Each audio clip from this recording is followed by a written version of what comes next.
How's it going, guys? In today's video, I'm going to be going over 5 realistic options that I think can dethrone Gunther for the World Heavyweight title. And as always, consider subscribing to this channel if you like WWE and wrestling content, as I am always posting daily wrestling content. And right now, I am currently on the quest of 100 subscribers, so your subscription would mean a ton. And now that that's out of the way, the first name I'm going to talk about is Jey Uso. He is consistently the most over person on any show he is on, whether it's the yeet chants, whether it's the shirts, whether it's the sunglasses, whether it's the flashlights in the crowd. It's honestly baffling to me that they already haven't put in a singles title on him. And what's even more baffling to me is they sat there at Money in the Bank and they wasted the briefcase when a guy like Jey Uso, who is so over to this crowd, was in that match and could have won the Money in the Bank briefcase and could have elevated it. But as we all know, they decided to let Drew McIntyre win the briefcase, and he wasted it the same exact night. And on top of that, we also saw Jey getting a World Heavyweight title shot, which amounted to nothing. And I just have to say, this is ridiculous. He is the most over babyface in the entire company, excluding maybe Cody Rhodes and Randy Orton. He needs to be getting booked as such, and I think a good way to start this off would be to have him win the World Heavyweight Championship. And I personally think that Gunther is going to be holding this title for well over a year, so it's not like they have to immediately pull the trigger on Jey Uso, but whenever they're ready to move the title off of Gunther, I think Jey should be at the top of the list of guys that they should move it on to. Especially because if in a year in time, if a year goes by and Jey Uso is still the top babyface in this company like he is today, give me one reason why we shouldn't put a world title on him. I just don't think you can, you know. When a guy is like this, you need to strike while the iron is hot, and right now we need to strike with Jey Uso. Next on my list is Chad Gable, and I think we all know what he's been doing with his heel run in the last 2 to 3 months. Especially the stuff with Sami Zayn was amazing, and even kind of introducing the Wyatt Six into the WWE. Just everything that he is doing right now is phenomenal. Now, as to how they would book this, seeing as they are both heels and 2 of the biggest heels in the entire company, I might say that. I don't know particularly how they would book this, but I believe in Triple H, and I think that he could cook up something that we could get behind. Especially seeing as Chad Gable now has American Made behind him. I think if they want to build American Made into one of these top echelon factions in the WWE, they're going to want to put a title on it. Now, the question we need to be asking is, are they willing to put a world championship on Chad Gable, or do they still see him as a mid-card talent? Me personally, I think that they should go ahead and give Chad Gable either the IC title or the United States title. That way it can kind of prepare him to be able to take this belt off of Gunther, because as it stands right now, he's not ready. But like I said, I see Gunther holding on to this belt for a while. So by the time he's ready to drop this belt, a guy like Chad Gable could have stepped up to that main event scene. And I also just want to say that Chad Gable and American Made, they could be one of these factions that I see, if they don't get some kind of gold on them soon, I could almost see them fusing out and kind of getting stale, just because their whole storyline is about being the best wrestlers. So if they're unable to win gold, whether that's the Creed brothers winning the tag team titles or Chad Gable winning a title himself, I just could see this faction getting stale and honestly to the point to where we don't really care about them.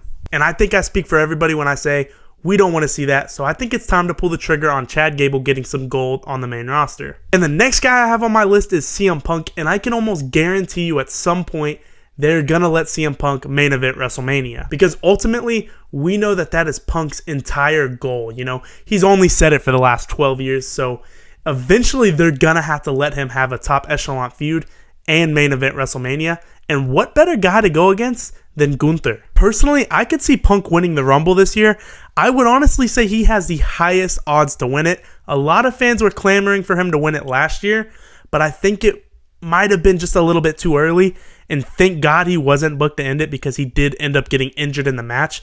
But I think this year might be the year that they say, okay, Punk, if you can stay healthy up until the Royal Rumble, I think that they're going to book his ticket to WrestleMania, let him have that main event match that he's always wanted. And I think he's going to have to challenge Gunther, because Cody Rhodes or Roman Reigns, whoever holds the Undisputed title, is going to be busy with The Rock. And from a promo aspect, there is no better person in the entire WWE, or I should even say the entire wrestling business.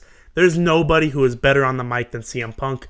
So if you put him in there with a snively heel like Gunther, these promos are gonna slap. We just need to see more of that douchebag Punk, in my opinion. You know, he's almost being too much of a nice guy as of late. He's catering towards the fan. He's sucking up to the fans a little bit too much. We want to see that douchebag Punk back in the WWE, and I think there's no better person to be that version of Punk against than Gunther. And the next person on my list, I have no other than John Cena, and I think in his retirement tour, they are going to want to put a world title on him. You know, as many people are speculating, they want to get John Cena at the top of that record board because he is the guy that bleeds WWE. He's never left. A lot of people will say he left for Hollywood, but he really didn't. You know, he's consistently been in the WWE every single year. I think he's at least made an appearance every single year. So why not reward a guy that has spent his whole entire professional career in your company? And I don't want this to come off the wrong way when I say it, so please don't take it as such, but John Cena has played some of the best roles in his career as that American hero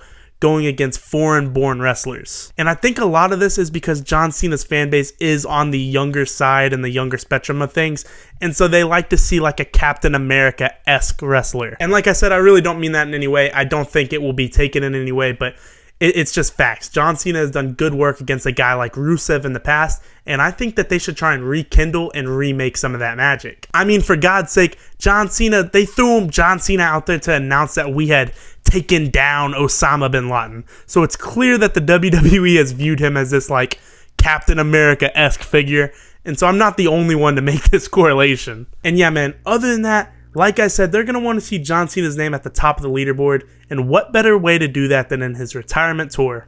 And this is another candidate I have for winning the Royal Rumble this year. I just think that it would be a great build-up and a great way to kind of salute him off. Like, he's had such an amazing career, and I want to see him booked strongly in his last professional year. And to move on from that, the last guy on this list is Drew McIntyre. And I think that Drew McIntyre is going to be the guy that they end up pulling the trigger on, because just look at his whole entire storyline right now. It is all based around the World Heavyweight Championship. He is consistently saying that he wants to get done with Punk. He wants to beat Punk. That way he can move on to bigger fish to fry. And of course, he is talking about the world title. And I mean, he's been putting in the work since 2020. And at points in times, he's been kind of carrying a big load of this company on his back. And so they may want to give him a thank you token and let him win the title in front of an actual crowd. And this time hold it for more than 5 minutes. Because at the end of the day, I don't think Triple H would have had him win that title and lose it 5 minutes later if it wasn't in the plans to win it back at some point. Because Triple H is for the wrestlers, man. I don't think he's here to screw people over. I don't think he's here to do anything like the Montreal Screwjob. He really has these wrestlers' best interests at heart, and I think that applies to Drew McIntyre as well. So at some point, whether it's WrestleMania this year, Royal Rumble, Elimination Chamber, SummerSlam next year, whenever it may be, I think that they are going to pull the trigger on Drew McIntyre. And that is the 5 wrestlers that I think could realistically dethrone Gunther. I wouldn't be mad if any 5 of these guys dethroned him.